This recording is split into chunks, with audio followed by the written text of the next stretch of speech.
আসসালামু আলাইকুম ওরহমতুল্লাহ। সদ্য বিবাহিত বউয়ের কাছে দুনিয়ার সব আবদার, কিন্তু কেন? আসলে এই কথার উত্তর যদি দিতে হয়, প্রথমে আমি আপনাদেরকে একটি গল্প বলবো, পরে আপনারা ওই গল্পের সাথে মিলিয়ে নেবেন, উত্তরটা পেয়ে যাবেন। আসুন, ভারতীয় উপমহাদেশের তৎকালীন কোনো এক রাজ্যের এক উজিরের 3টা মেয়ে ছিল, 2টা ছেলে ছিল। তো উজির সাহেব কি করলেন, একে একে 3টা মেয়েকে বিবাহ দিলেন। 3টা মেয়েকে বিবাহ দেওয়ার পর ওদের ঘরে কোনো সন্তান হলো না। এরপর বাকি 2টা ছেলেকে বিবাহ করাইলেন, ওদের ঘরেও কোনো সন্তান সন্ততি হলো না।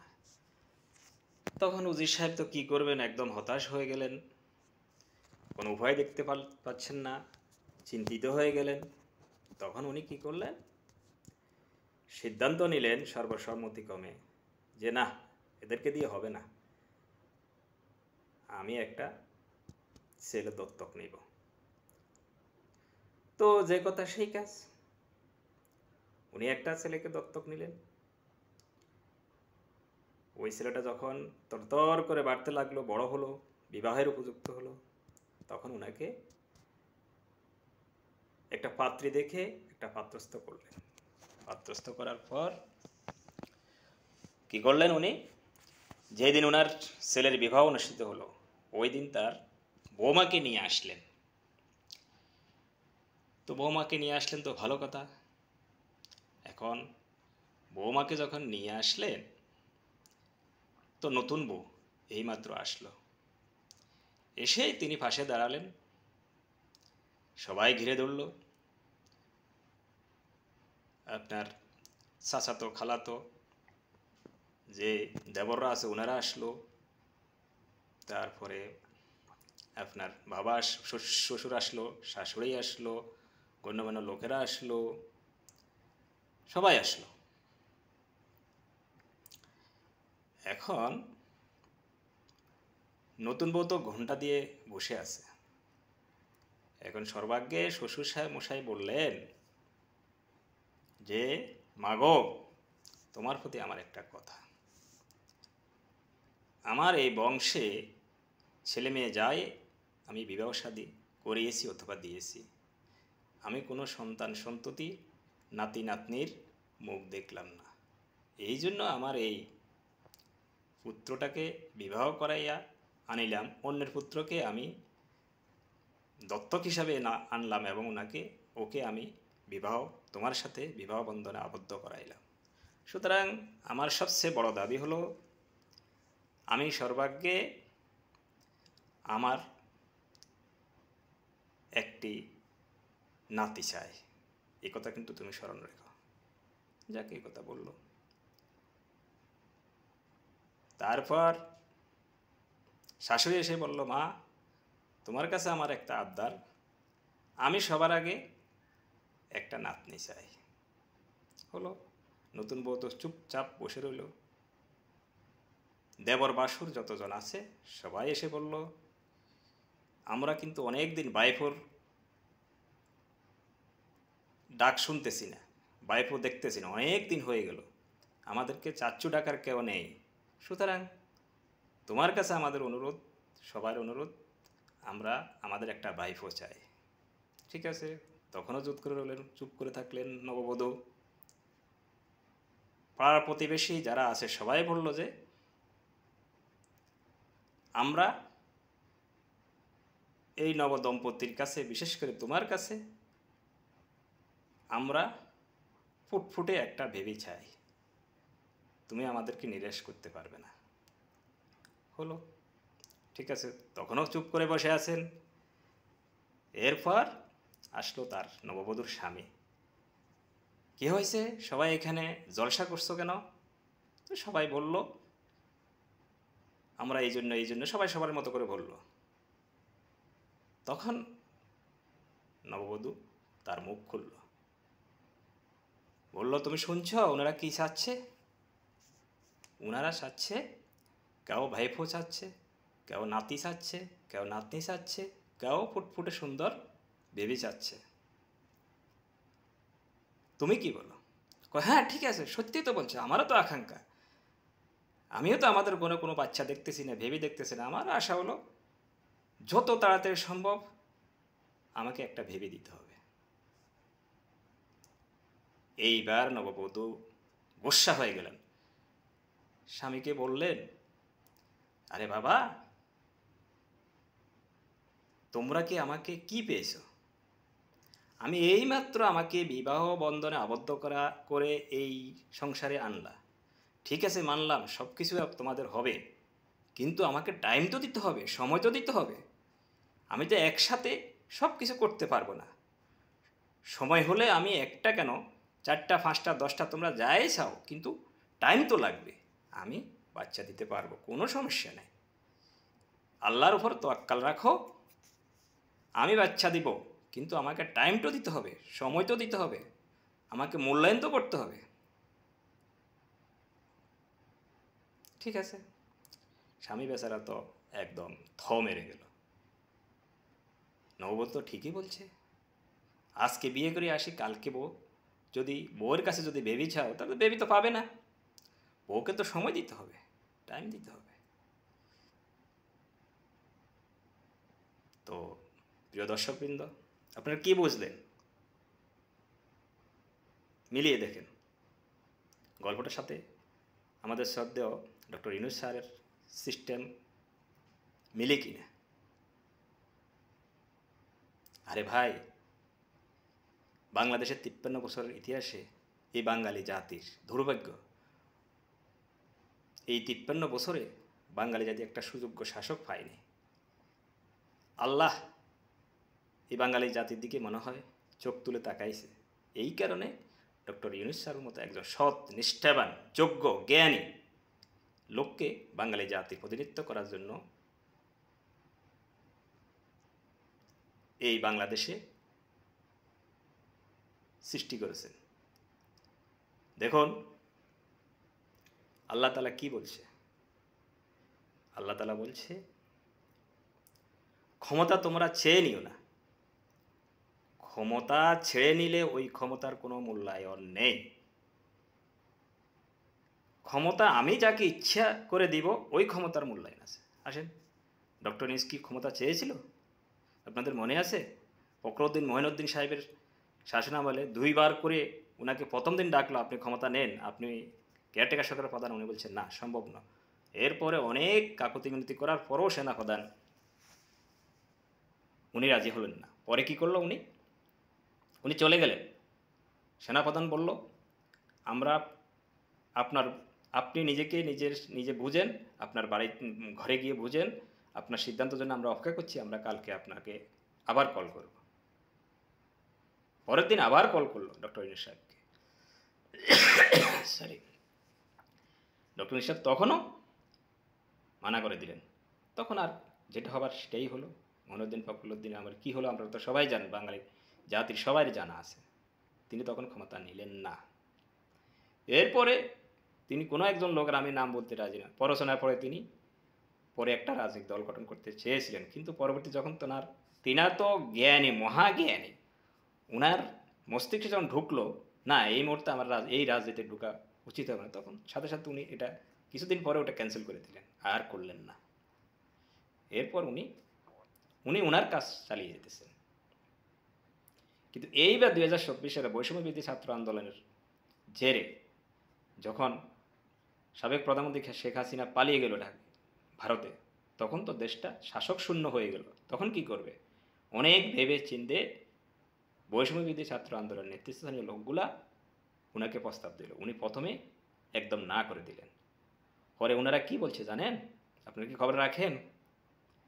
ওনারা বলছে যে আমরা এই ছোট ছোট ছেলে বাচ্চাগুলো ভার্সিটি, ইউনিভার্সিটি, কলেজ, বিশ্ববিদ্যালয়, হাই স্কুলের এই বাচ্চা ছেলেগুলো যদি দেশের জন্য আমরা অকাতরে প্রাণ দিতে পারি, এবং অলরেডি আমরা 7-800 লোক প্রাণ দিয়ে ফেলছি এবং প্রায় 20,000 মতো আহত পঙ্গুত্ববরণ করছে, তাহলে আমরা এতটুকু দেশের জন্য যদি ত্যাগ স্বীকার করতে পারি, আপনি একজন নোবেল লরিয়েট ডক্টর ইউনুস, আপনি কেন পারবেন না? তখন এই কথাটা ওনার মাথা হিট করছে, তখনই উনি রাজি হয়ে গেলেন। ঠিক আছে, তোমরা যখন এত ত্যাগ স্বীকার করতে পারছো, তাহলে আমি যদি দেশের জন্য ত্যাগ স্বীকার না করতে পারি, তাহলে আমার এই নোবেল লরিয়েট হওয়ার কী লাভ, কী ফায়দা?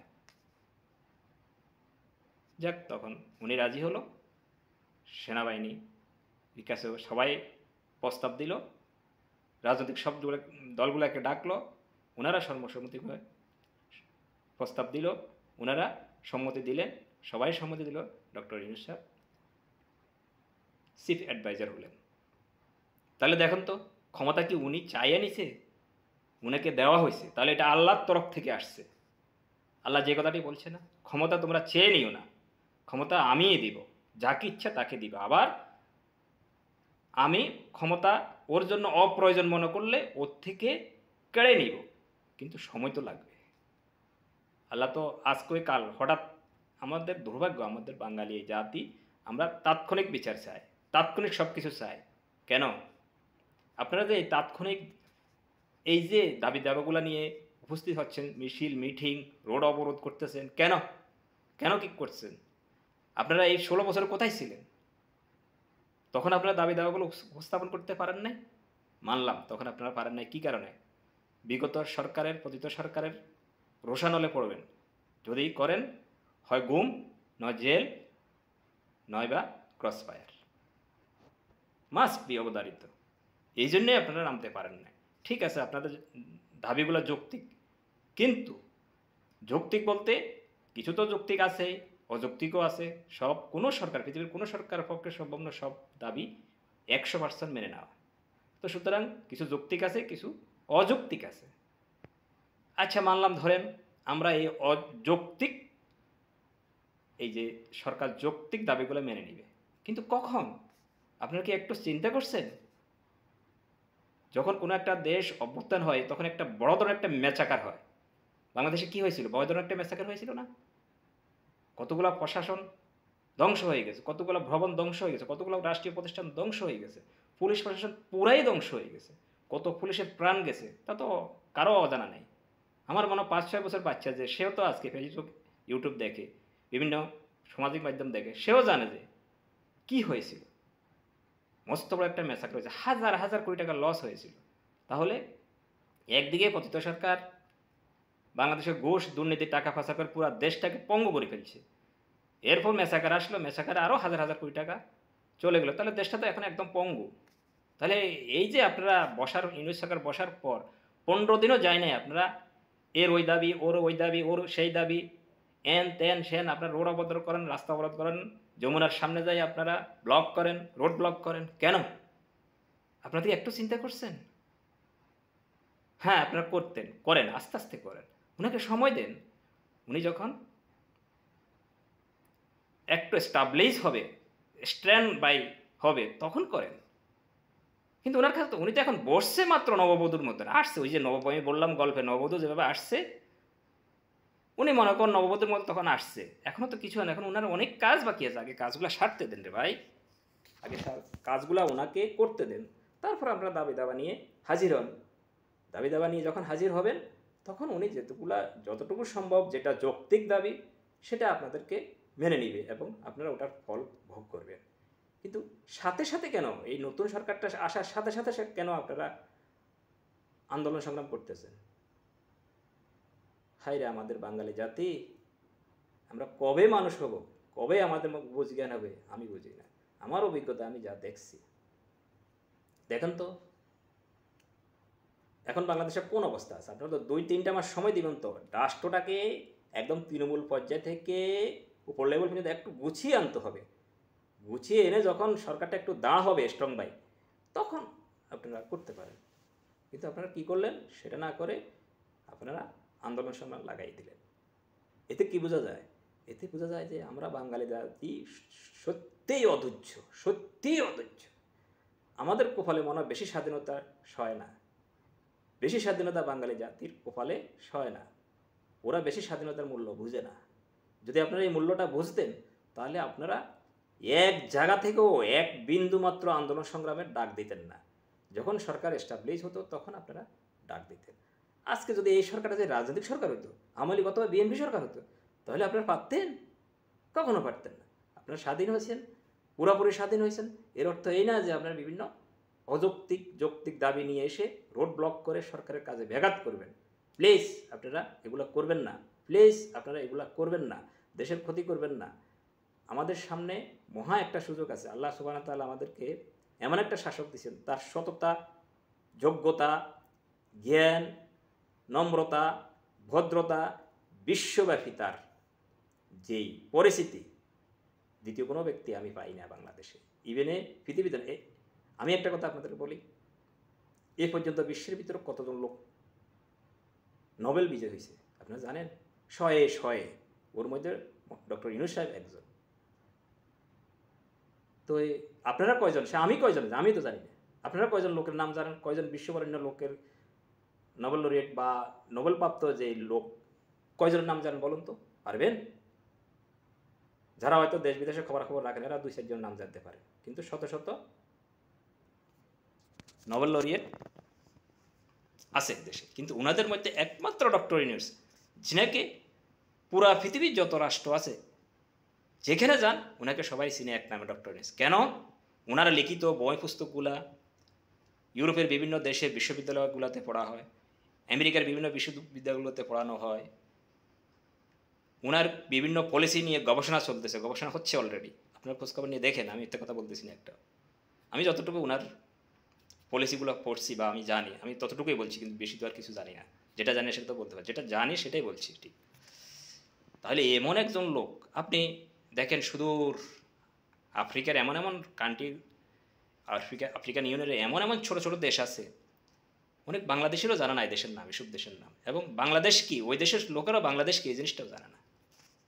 আপনি আফ্রিকার মনে করেন মোজাম্বিক, জঙ্গলি দেশ, অথবা লিছুতো, এ ধরনের একটা দেশে, অথবা উগান্ডা, এ ধরনের একটা লোক কাছে একদম গ্রাম পর্যায়ে সাধারণ একটা লোকের জিজ্ঞাসা করেন যে ডক্টর ইউনূস, যখনই ডক্টর ইউনূস বলবেন তখনই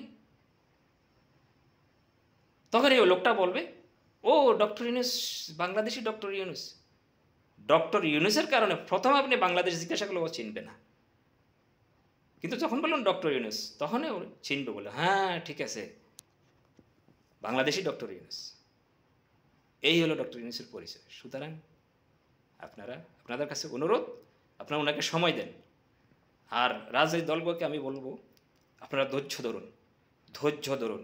আগের দিন শেষ, লুটিফুটি খাওয়ার দিন শেষ, যে ফাটিয়ে ক্ষমতা আসুন, আপনারা এভাবে আর চলতে পারবেন না। কেন? মানুষ জেনে গেছে, যতই স্বৈরাচারী হোক, যতই কিছু হোক, যত ক্ষমতাবান হোক, সরকারকে কীভাবে নামাইতে হয় ছাত্র জনতা শিখে গেছে। সুতরাং দ্বিতীয়বার আর কেউ এই ধরনের সরকার পরিচালনা করতে পারবেন না, বিগত সরকারের মতো সরকার পরিচালনা করতে পারবেন না। দেখুন তো বর্তমানে বিগত আওয়ামী লীগ সরকার কী করছিল, একদম ওয়ার্ড লেভেল থেকে থানা পর্যায়ে, পুলিশ প্রশাসনে, তারপরে সেনাবাহিনীতে, তারপরে জেলা উপজেলায়, মোট কথা সর্বত্র ওনাদের লোক ঢুকিয়ে ফেলছে। পুলিশে তো সব ছাত্রলীগ, ডিসি এসপি ধরে আরম্ভ করি ম্যাক্সিমাম ছাত্রলীগ, ওনারা চেষ্টা করছে। তবে কি পেরেছে?